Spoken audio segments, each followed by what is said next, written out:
it appears to me that government is fund. Oh, Mr. Speaker, Minority Leader, you are to ask a supplementary question, but not to tell a story. Mr. Speaker, with respect, you always, Mr. Speaker, with yes, you have asked your supplementary question. Mr. Speaker, with respect, you know you always want us to extend courtesy to you, but your words are harsh.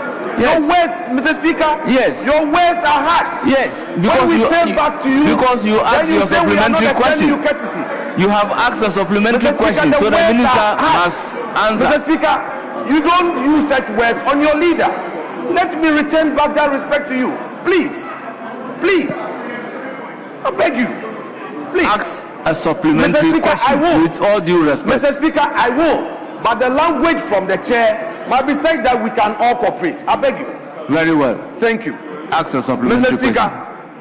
my question to my respected colleague, the minister, is that since this funding is 100% from the state and being run by the private sector, according to her, I want to know whether these private sector entities have shown any experience proud to being granted that access, or they are new startups, yes, or they are startups. Honorable Minister.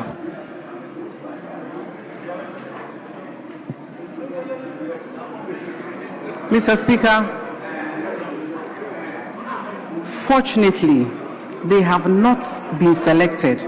What happens is that we do an open tender for people to take the bid, show what they have done, competence and all of that before, through proper tendering, they will be selected. Thank you. Yes, that is question number one. That last one.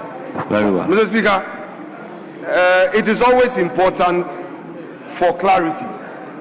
Now, from what the minister has just said, it means that these factories have not been set up at all.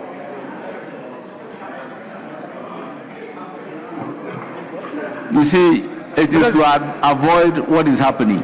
No, that's Speaker, why I'll urge on you to ask a supplementary question. Speaker, I am doing exactly so. Yes. But Mr. Speaker, but look at what is happening between you and the minister.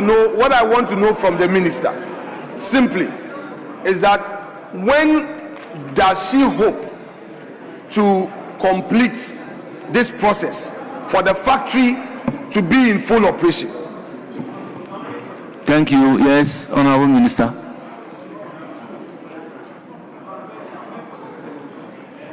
Thank you, Mr. Speaker. I'm sure if we give ourselves the next 8 weeks, we should be able to do that. Thank you. Thank you. Yes, Majority Leader.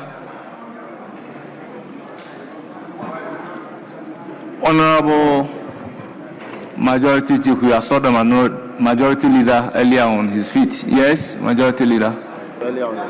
Yeah, Mr. Speaker, I just wanted to caution my colleague, the Minority Leader. Yes, caution, yes. Caution. It's parliamentary language. To caution, yes. Caution. I use the word caution. Admonish.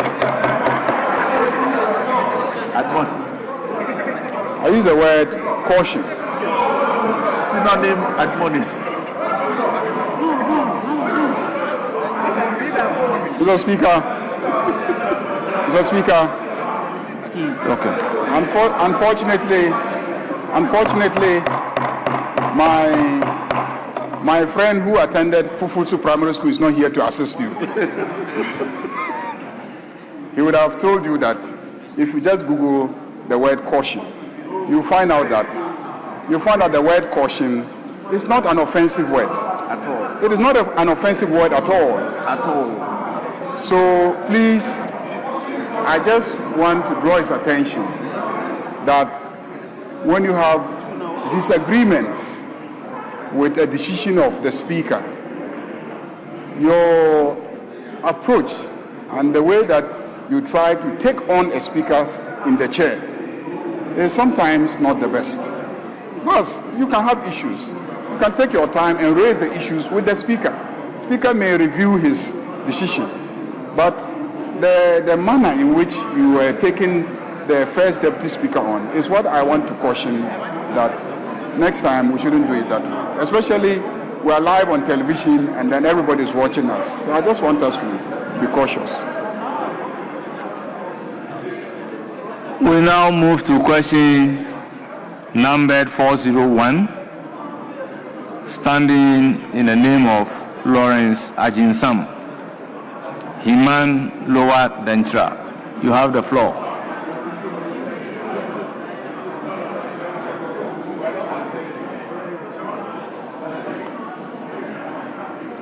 Yes. Mr. Speaker, the one asking the question is not here, and he hasn't authorized anybody to ask the question to. Very well. I will direct that the published answer be transmitted to the honorable member. Yes, Honorable Minister, we sincerely thank you for appearing before the House and responding to all your questions. You are accordingly discharged. You are discharged. Thank you so much for coming. Yes, Majority Leader. Question time is ended. Majority Leader, any indication? Yeah, Mr. Speaker, if we can take item 9 and 9, presentation of papers. The report of the, just for laying presentation.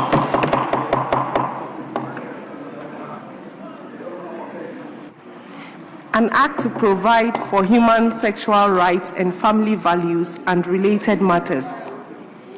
Honourable members, the bill is read for the first time and referred to the Constitutional and Legal Affairs Committee. Yes? Mr. Speaker, I don't know if the member can give us a short explanation to this bill. Thank you. Very well. Thank you very much, Right Honorable Speaker. The Human Sexual Rights and Family Values Bill 2025 is a private member's bill. It is not new to this House. As a matter of fact, the 8th Parliament passed the same bill in the previous Parliament. It is a bill which, according to CDD, the Afrobarometer survey, indicates that across the length and breadth of this country, 93% of the population consider the practices, promotion and propagation of LGBT and its related practices repugnant, highly repugnant to our values and our morals as a society. Mr. Speaker, this is the bill that our friends on the other side a few years ago were so enthused and championed greatly with all their strength. It even cascaded into various forms of propaganda and became topical in the run-up to the 2024 elections. Mr. Speaker, just as the House passed it in the 8th Parliament, but legal constraints stay the hands of Parliament from transmitting same to the President for assent, which position the Majority Leader, Honorable Mahama Yariga, and the President of the Republic, His Excellency President John Dramani Mahama, have all confirmed that indeed the bill never got to Jubilee House for President Akufo-Addo to sign it, and that it was still in this House owing to legal constraints. However, the Supreme Court eventually had removed... Yes, for your, I recognize the Majority Leader. Mr. Speaker, I have never confirmed that the bill never got to the Jubilee House. Yes, never. I have consistently said that the bill went to the Jubilee House and there was a refusal With the letter. to receive it and to sign it. So he should desist. He should desist. He should desist from peddling such falsehood and draw me into this matter. Mr. Speaker, I have consistently said the bill went to the Flagstaff House and there was a refusal to receive it. Accompanied by a letter. And a communication was sent out from the Flagstaff House to this Parliament, asking this Parliament to desist from attempting to transmit the bill to the President. Mr. Speaker, and also the honourable member should be mindful of the fact that when he says my colleagues on the other side were enthusiastic, as if they are not enthusiastic today. When you look at the sponsors of the bill, his name comes first, Honorable John Ntimfojo. The second person, Samuel Nate George, is an NDC member of Parliament and a Minister of State. Honorable Mr. Emmanuel Kwesi Bejira is an NDC member of Parliament. Honorable Mrs. Helen Ajwa Ntosu is an NDC member of Parliament and a former Minister of State. Let's look at, I can mention many. Yes, Odole Soa. Many Odole Soa. members of this House who are joining him to sponsor the bill. And yet, he tries to create an impression that this side is not committed to the bill and that we're only committed to it in the past. The reason why this bill delayed and is being presented today is because the technical processes were being undertaken under the guidance of the Right Honourable Speaker. So once the Speaker gave indication that it could be late, at Business Committee we agreed that it should be late. So go ahead and indicate precisely what the objects of the bill are and stop the antics of trying to create an impression that this is a side that is not committed to the bill. Honourable members, why are we doing this to ourselves?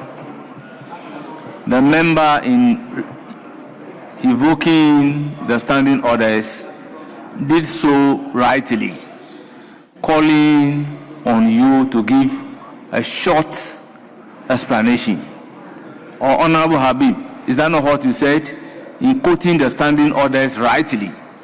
Now the standing orders for a good purpose says a short explanation, which you could do in a minute or a minute and a half.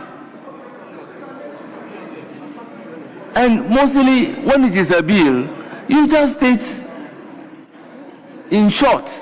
The rule says short explanation. And it serves everybody. Honorable Ntimfojo. Mr. Speaker, I'm guided. Thank you very much, Mr. Speaker. I'm guided. And so, reference to the memorandum that accompanies this bill, which summary in a few seconds I would submit, makes reference to the fact that the same bill was what was passed in the 8th Parliament. The majority leader can boldly contradict what the President of the Republic has said as a matter of public record, that the bill was never transmitted to Jubilee House and that if this House passes it, then he will take a decision on it. And so, when this bill was first listed on the order paper in 7 months ago, it was deleted from the order paper the next day. A lot of controversies arose. Mr. Speaker, you ruled. Now we are here. You see, Honorable the bill has been made to protect the values Honorable Ntimfojo. The binary nature Honorable of gender. Honorable Ntimfojo. Can you hear me? Honorable Ntimfojo, when you are called upon presentation of a bill to give a short explanatory memorandum, you just go to state the object. It says short explanation. Just go straight to tell us the object of the bill. Then you satisfy the requirement under the rules. It's not time for debate. The debate will come at the second reading. Thank you very much, Mr. Speaker, for your superior guidance. And so now, sticking to the object of the bill seeks to ensure that the definition of gender is not in ambiguity, as is now being authorized in textbooks and teacher manuals. The binary nature of gender as between male and female, and as assigned as birth, and its related activities in line with our Constitution and our values as a society, to protect marriage as contracted between a man and a woman, and to ensure that the family system which we both cherish are preserved. So, Mr. Speaker, in conclusion, it is the expectation of the sponsors, which is bipartisan. It is a bipartisan private members bill which must be on record. And the expectation is that within this meeting, this Honorable House and all relevant committees will attach alacrity to this bill to pass it with urgency, as a matter of urgency, before this House rises, because it is not a new bill. It is an old bill which has gone through all the processes, consultations, and already survived plethora of legal and dissenting opinions, and has gone all the way to Supreme Court and held that no aspect of this bill affronts any aspect of our Constitution. I thank you, Mr. Speaker. Yes. Mr. Speaker. The referrals still stand. Yeah, Mr. Speaker. Given that this is the first time it is happening, where we have several sponsors to a bill, and the Deputy Whip has asked the sponsors to explain, to make a short, explanatory statement regarding the laying of the bill. And even though he rose up to bow to allow the bill to be laid, the others have a stake. And so, Mr. Speaker, I want to get your pleasure as to whether it is not fair that the other sponsors of the bill be also heard on the object of the bill and etc. Mr. Speaker, why they are sponsoring the bill, Mr. Speaker. So you can add the other, you can take a few people who are part of the sponsors. Mr. Speaker, this is important at all times in the consideration of this bill, so that we will know that we are approaching it from a non-partisan point of view, so that the nation will be behind us. Because if we want to go partisan on this bill,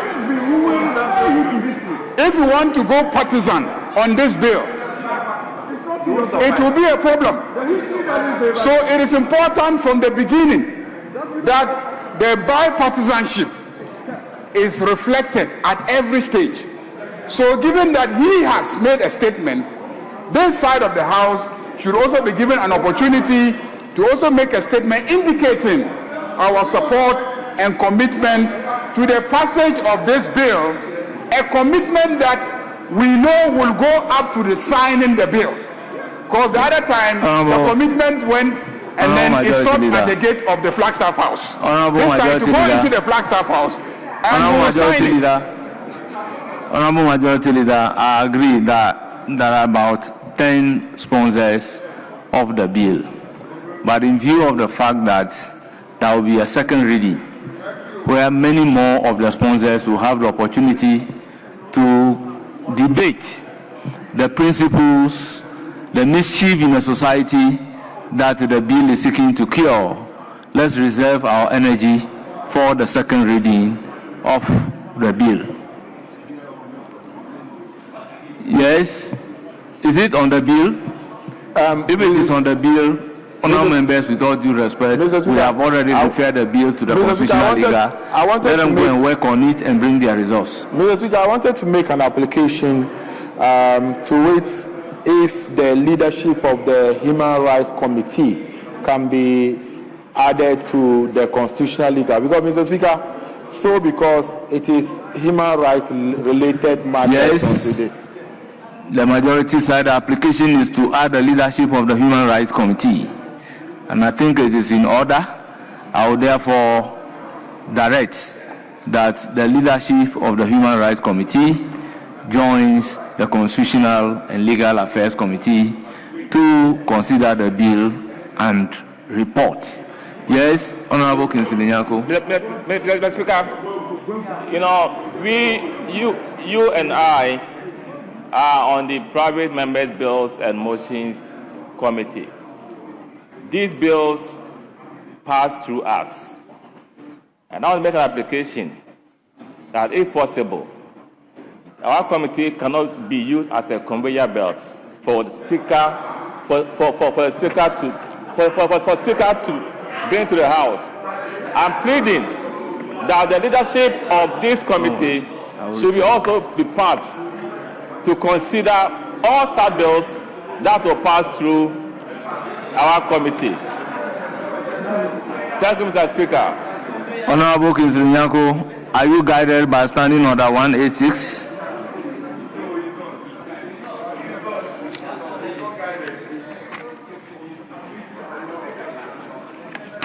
Honorable Kinsley Nyako, are you guided by Standing Order 186?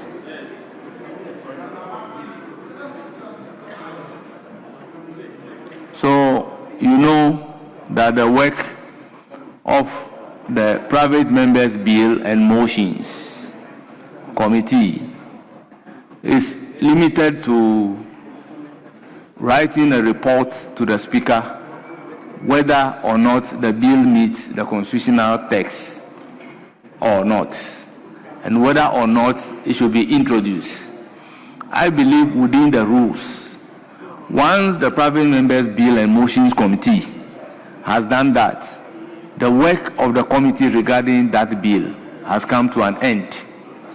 So there is no way by which we could order a Private Members' Bill and Motions Committee to also join in the consideration of the bill.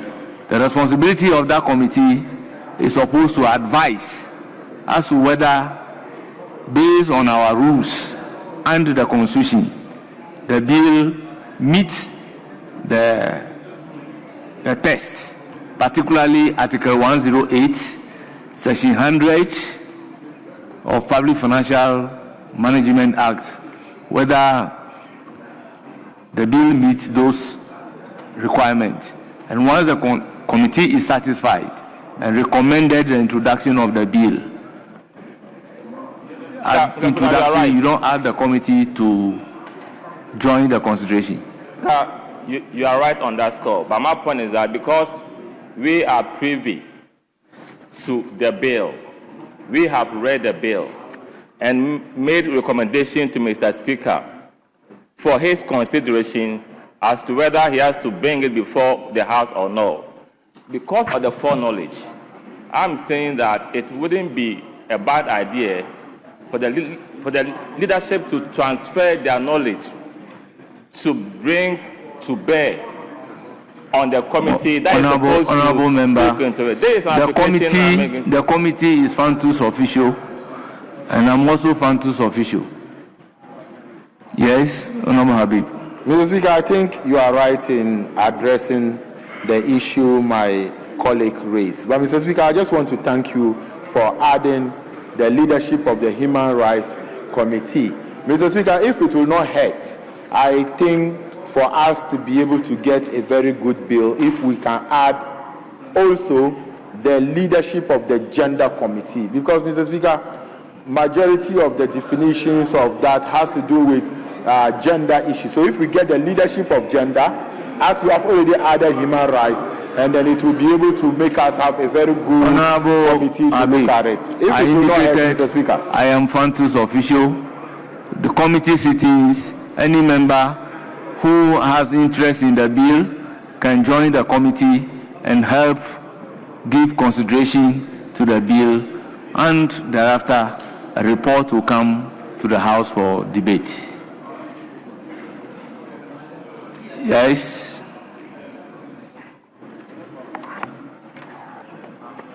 Yes. Mr. Speaker, if you will be pleased, I rise to make an application for us to do statements and in particular pray that you permit me to proceed to make my statement. Laying. Okay, you can lay the paper. I thought you were done laying the papers. Okay, that's fine. If you're not Yes, done, but we are considering item number 10. Oh, Mr. Speaker, I thought we had. No, it's left with C. Mr. Speaker, I rest my case. I rest my case. Yes, item number 10C.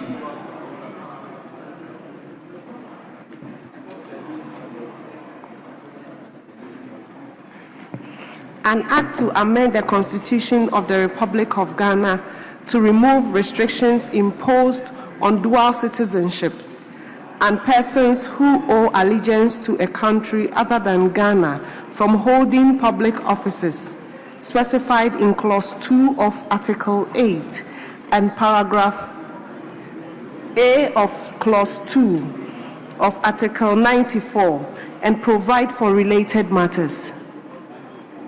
Honourable members, the Constitution of the Republic of Ghana Amendment Bill 2025 is duly read for the first time and referred to the committee responsible on constitutional legal affairs. Yes. Mr. Speaker, I don't know if we can add the leadership of Foreign Affairs Committee to this bill since it's involved. Okay, Mr. Speaker, then I abandon that. Yes, the application is to come back to statements.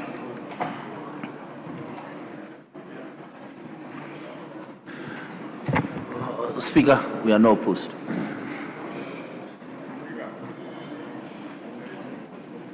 Yes, Honorable Dr. Kabiru.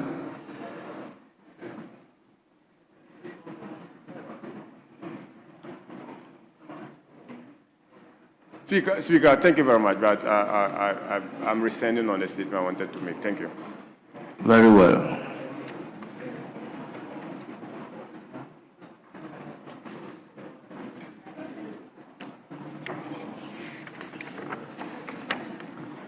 Yes, honorable members, we have a statement standing in the name of Osahin Alexander Kwamina Afenyo Makins and Makin.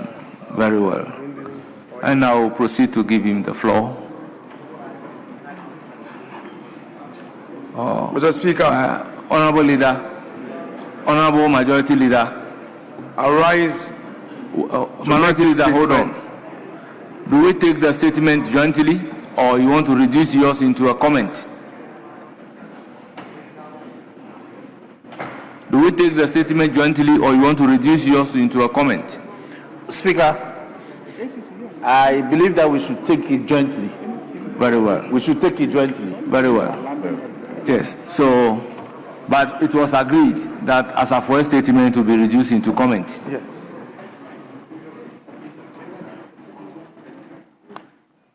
Mr. Speaker, with respect, thank you for the opportunity to make this statement on the need for cocoa producer price reduction, that government must reverse the decision with immediate effect. Mr. Speaker, government's shocking announcement reducing the prevailing producer price of 3,625 Ghana cedi a bag to 2,587 Ghana cedi a bag is illegal and an attempt to shortchange our gallant cocoa farmers.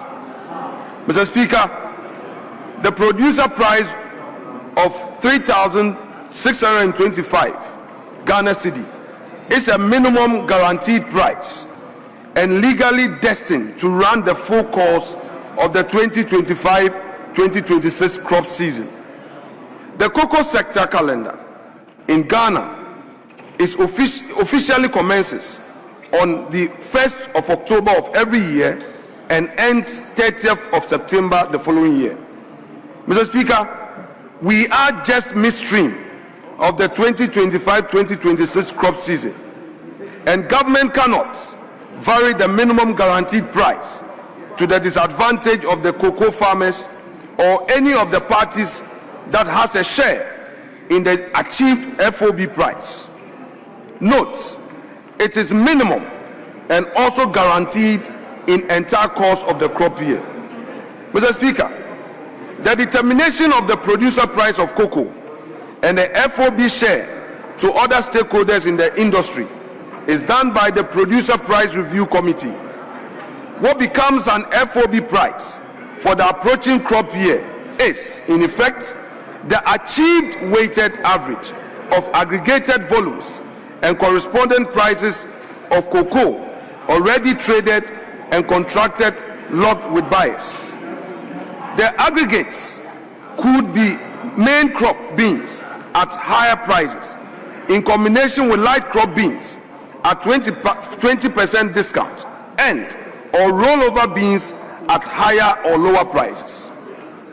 Mr. Speaker, once the FOB price sharing is done and announced for a crop year, the producer price that arises is binding on government and Cocoa Board to pay throughout the crop year. And because it is achieved average, minimum and guaranteed, government cannot cut the farmer's price even the slightest down. If anything, government can go up in the course of the year, as has been the case, but never down. Mr. Speaker, it will be recalled that the Finance Minister, Dr. Kasiel Atuforsen, in October 2025, announced that Cocoa Board has achieved an FOB price of $7,200 per ton, and the farmer was to receive a producer price of $5,040 at the then rate of 58,000, at the then rate into cedi converted as 58,000 Ghana cedi per ton, or 3,625 per 64 kilograms bag. It is our candid opinion that the $7,200 FOB price was based on factually achieved weighted average prices of already traded cocoa and not speculation. If it was factual, then government and Cocoa Board must go ahead and pay the prevailing price of 3,625 per bag to the end of the 2025-2026 crop year. Be that as it may, Mr. Speaker, once a producer price has been determined and announced for the crop year, it is legally and contractually binding. Therefore, government cannot, in the course of the particular year, vary the producer price to the disadvantage of the farmer. We, the minority, hereby call on the government as a matter of urgency to restore the producer price of cocoa in Ghana to its original value of 3,625 Ghana cedi per 64 kilogram bag with immediate effect. We also demand that government and Cocoa Board pay any difference that farmers and the LBCs might have suffered already by the recent announcement. Mr. Speaker, I so submit. Thank you so much. Honourable members, I thank the maker of the statement, but to order that the word "we" in the minority be expunged from the record, since that is not part of the statement before me. Yes, I will call on the majority leader to also read his statement. Mr. Speaker, I had thought that we would have taken this statement at a time when the Minister for Finance, who is responsible for the sector, would have been in the House to respond. Unfortunately, we have insisted on taking it today, and so I crave your indulgence to just read a statement of the Minister of Finance. Mr. Speaker, On Wednesday, 11 February 2026, Cabinet convened an emergency session to deliberate over developments in the cocoa sector. The session considered historical and systemic problems confronting the sector and took key decisions. The meeting noted the following developments in the cocoa sector. The 2025-2026 cocoa season began in August 2025 with a producer price at 51,660 Ghana cedis per ton, calculated as 70% of the gross FOB of $7,200 per ton, using an exchange rate of 10.25 cedis to the US dollar. On the 1st of October 2025, Côte d'Ivoire announced a new producer price 20% above that of Ghana. This decision by the Ivorians, coupled with movements in the exchange rate, resulted in significant difference in the producer price of cocoa between Côte d'Ivoire and Ghana. This price difference had the potential to trigger significant smuggling of cocoa, Ghana's cocoa, to Côte d'Ivoire. As a result, the Producer Price Review Committee adjusted the producer price to 58,000 Ghana cedis per ton to reflect an exchange rate of 11.5 cedis to the US dollar at the time. The decision by the Producer Price Review Committee to increase the producer price of cocoa made Ghana farm gate price competitive and stemmed the potential smuggling of Ghana's cocoa across to Côte d'Ivoire. From October 2025, Mr. Speaker, the world market price of cocoa started dropping. While the price was declining, Cocoa Board continued to sell the beans until the price went below $6,400 per ton, which is the cost of cocoa from the farmer to the port. Causes of the situation and the way forward. The current situation is largely driven by the unwillingness of buyers to purchase Ghana's cocoa because it has become uncompetitive. Cocoa from other producing countries is now selling at prices significantly lower than the producer price of Ghana. Meanwhile, Cocoa Board did not have the liquidity to purchase cocoa from farmers and stock for hedging or other trading decisions. This was due to the financing model invented in 2025, when the syndicated loan failed. Under that model, the buyers, off-takers, financed the purchases. By 2022, Cocoa Board finances had deteriorated badly. It defaulted and restructured the cocoa bills in 2023. For the first time in 2023, the annual syndication suffered significant delays due to loss of confidence in the Ghanaian economy. The first tranches was received in 22nd December 2023, 4 months after the commencement of the season. Cocoa Board projected an output of 800,000 tons and committed 786,672 tons in contracts in the 2023-2024 crop season. However, actual production was only 432,145 tons, a deviation of 45% from the projected output. 45% deviation in 2023-2024. Variations in crop forecasts typically vary between 5% to 15%. Hence, a deviation of 45% was unprecedented. This resulted in huge rollover contracts of 333,767 tons at an average price of 2,661 per ton. This resulted in a loss of over $1 billion United States dollars, which would have gone to cocoa farmers and other stakeholders.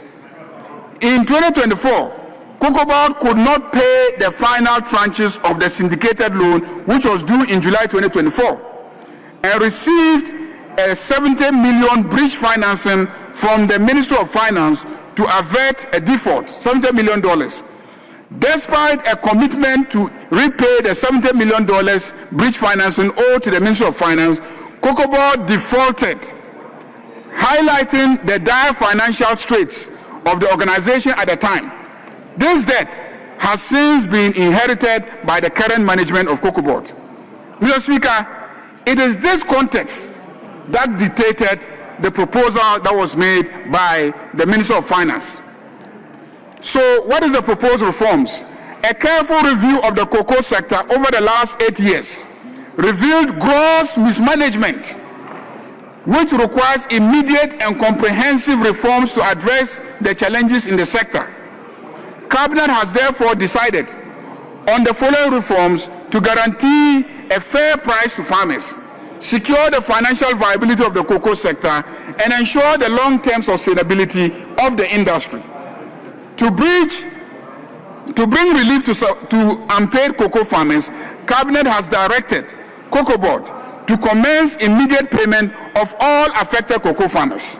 B, a new Cocoa Board bill will be presented to Parliament to implement an automatic adjustment of producer price to align with movement in the world market price, exchange rate, and other key variables, and guarantee a minimum of 70% of the gross FOB price to be paid to cocoa farmers.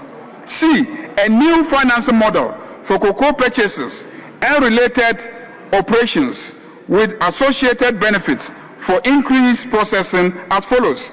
The current financing model was invented as a necessity after the syndicated loan failed, after 32 years of successful implementation, and it has proven not to be sustainable. The financing models entirely dependent on a buyer's willingness to bear the financing cost and to pre-finance the purchase of cocoa. That's the current financing model. The key motivation for buyers in the previous season was the rollover contracts price at about $2,661 US when the existing market price were above 8,000 United States dollars per ton. Once the gap between the rollover contracts and the market price closes and the majority of the rollover contracts are serviced, the buyer will not be willing to purchase the crop. Alternatively, the previous syndicated loan model required Cocoa Board to sell forward most of the raw beans to lock in contracts, which repays the loan and serves as the collateral as well.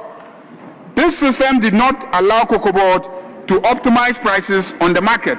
In addition, the use of the raw bean contracts as collateral for the loan meant that Ghana could not optimize its installed capacity for processing.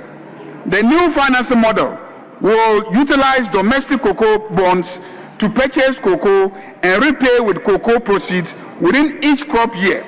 The bonds will be used to raise a revolving fund for Cocoa Board to turn around at least once during the season. The model will also revive the indigenous license buying companies that have been completely thrown out of business as a result of the current financing model. The state-owned produce buying company, PBC, will be revived to resume full operation and become the lead license buying company in the cocoa sector. With this new financing model, Cocoa Board can sell beans of any volume to local processing companies to promote value addition and job creation. Cabinet has directed that with immediate effect, the remainder of the beans for the 2025-2026 crop season should be allocated for domestic processing. Cabinet has also directed that beginning from the 2026-2027 crop season, a minimum of 50% cocoa beans should be processed locally. Pursuant to this, the state-owned processing company will be revived as a matter of priority to become the lead processor of the cocoa beans.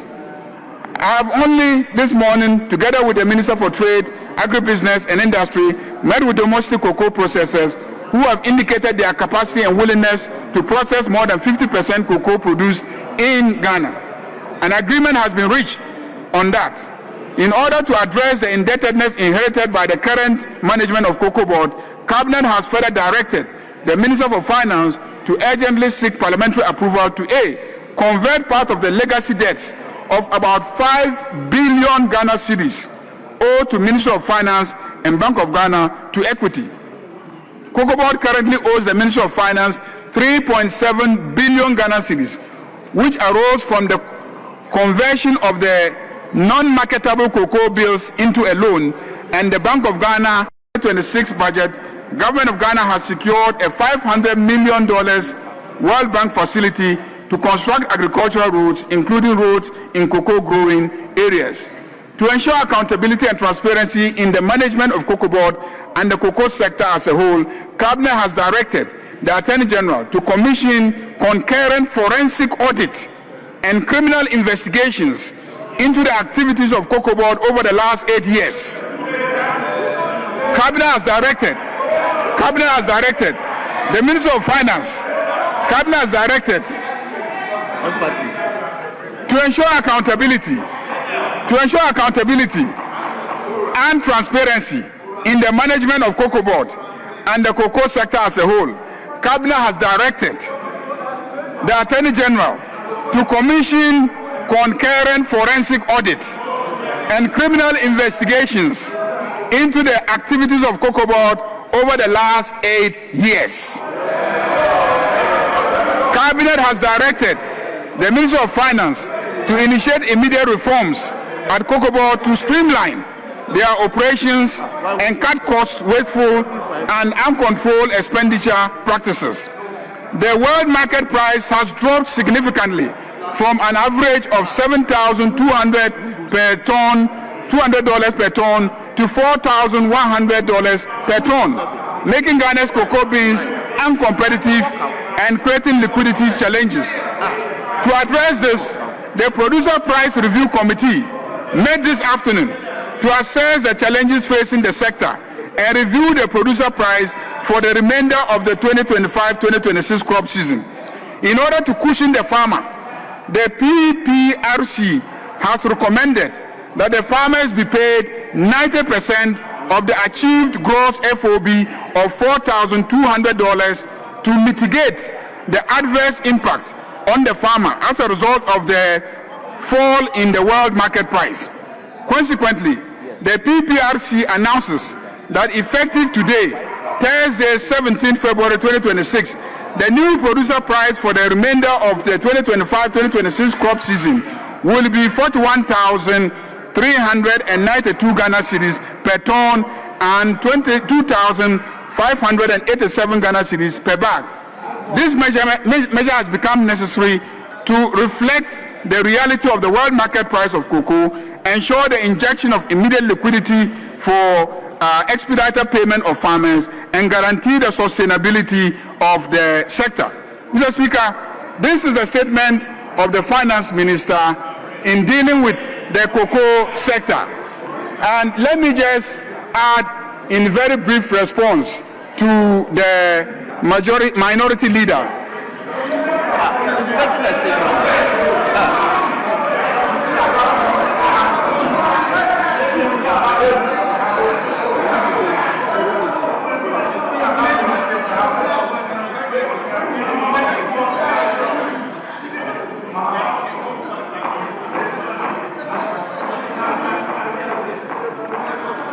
Mr. Speaker, let me conclude my statement. By indicating that there is nothing illegal about what has happened. That cocoa prices can be reviewed upwards and can also be reviewed downwards. And that when you review it downwards, it's not an illegality. Same way, when you review it upwards, it's also not an illegality. So the charge that reviewing it is illegal is unfounded both in law and also in practice. Mr. Speaker, the charge that if the cocoa beans had been sold forward, that we would not have faced this crisis is also unfounded, because indeed a significant portion of the cocoa was sold forward. In every year, it is only a percentage of the cocoa that is part of forward sales. It's not every bin that you do forward sales. Very often you stop at 70% of the cocoa. Honorable, all the years. Honorable so, Majority Leader, it is also Honorable not the case. Majority Leader, you are no longer reading the statement. You are commenting. And the issues relating to legality or otherwise is not part of the statement that I have received. So accordingly, I will order that it be expunged.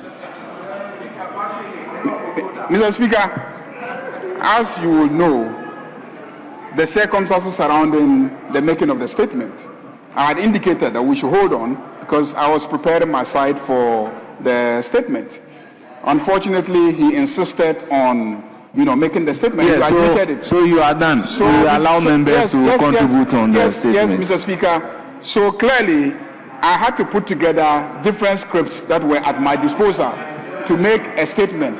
Yes. So it is not that I am commenting on the statement. Yes, but the first part of my statement that's why a one piece. I indicated and the second part clearly is from the beginning of the script that I have. Whether you want your statement to come by way of